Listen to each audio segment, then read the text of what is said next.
ஸ்டண்ட்லாம் வேறு லெவலில் பண்ணியிருக்காரு. ரொம்ப ரியலிஸ்டிக்காக இருக்குது. வேறு லெவல். நல்லா இருந்துச்சு. தலை வேற லெவலில் இருந்தார். அந்த வில்லன் கூட ஃபைட் சீக்வன்ஸ்லாம் சூப்பராகவே இருந்துச்சு. செகண்ட் ஹாஃப்ல தான் வில்லன் கூட மோஸ்ட் ஃபைட் சீன்லாம் இருந்துச்சு. அதெல்லாமே சூப்பராக இன்ட்ரெஸ்டிங்காக போச்சு. படம் செம கெத்தாரத்தில் ரேஸ் எல்லாம் பயங்கரமாக இருக்குது. போல கிளாஸாக மாஸாகவே இருக்காரு. சூப்பராக இருந்துச்சு. அது சரியா தெரியல. பட் ஒரு என்டர்டெய்னர் நல்லா இருக்கு. ஒருத்தனா தலைக்கோசரம் பார்க்கலாம். செம்ம டைரக்ஷன். சூப்பர்.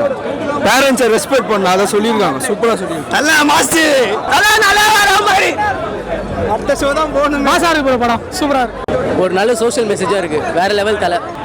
பெரிய தலை பெரிய தலை பெரிய தலை பெரிய தலை அப்பமான வழிய விடு. படம் பார்த்தேன். அஜித் சார் என்றாலே எளிமை, அஜித் சார் என்றாலே புதுமை, அஜித் சார் என்றாலே இனிமை, அஜித் சார் என்றாலே பொறுமை. இதையெல்லாம் கலந்தது தான் நம்ம வலிமை.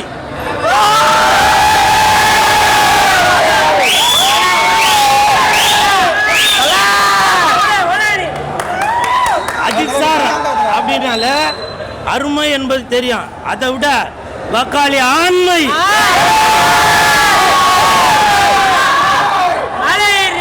படத்துல செம்ம மெசேஜ் சொல்லியிருக்காரு. இன்றைய இளைஞர்களுக்கு, அதாவது நிறைய பேர் படிச்சுட்டு வேலைக்கு போகாமல் சப்போஸ் வேலை கிடைச்சாலும் அதை சரியாக பயன்படுத்தாமல் இருக்காங்க இல்லையா, அவங்கெல்லாம் வேலை வெட்டிக்கு போய் நல்லா சம்பாரித்து ஃபஸ்ட்டு குடும்பத்தை பாருங்கள், அப்பா அம்மாவை சந்தோஷப்படுத்துங்க அப்படின்ற ஒரு சூப்பரான மெசேஜ் இந்த படத்தில் சொல்லியிருக்காரு.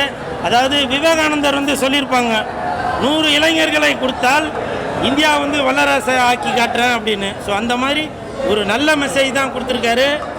நம்ம வலிமை ரொம்ப நாளைக்கு அப்புறம் அஜித் சார் படம் வர்றதுனால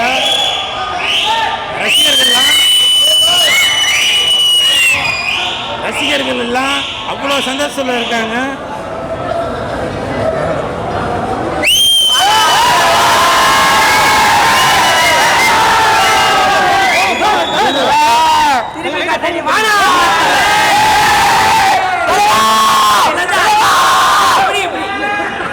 சின்னத்தல பெரிய சின்னத்தல சின்னத்தல சின்னத்தல சின்னத்தல சின்னத்தல சின்னத்தல சின்னத்தல வெந்து தணிந்தது காடு வக்காளி வலிமைக்கு வணக்கம் போடு. வெந்து தணிந்தது காடு வெப்பமான அஜித்துக்கு வணக்கத்தை போடு. நல்ல மெசேஜ் சொல்லியிருக்காங்க. தயவு செஞ்சு இளைஞர்கள் எல்லாம் இந்த படத்தை பாருங்க. இப்போ சில பேர் கூட எனக்கு இப்போ படம் பார்த்துட்டு இருக்கும்போதே டக்குன்னு ஃபோன் பண்ணிலாம் வீடியோ கால்லாம் வந்தாங்க. அந்த பசங்க இப்போ 7 மணி ஆகுது, சில பேர் தூங்குறாங்க. அது மாதிரி அஜித் சார் படம் அப்படின்னா டக்குன்னு எழுந்திரிச்சு வந்துட்டாங்க. ஸோ அந்த மாதிரி இளைஞர்களுக்கு ஒரு மோட்டிவேஷனான படம் தான் வலிமை. படத்தை பாருங்க, சந்தோஷப்படுங்க. சரிங்களா? 2-3 வருஷத்துக்கு அப்புறம் நம்ம அஜித் சார் படம் வந்திருக்கு. நல்லா சந்தோஷப்படுறோம், சந்தோஷமாக இருப்போம்.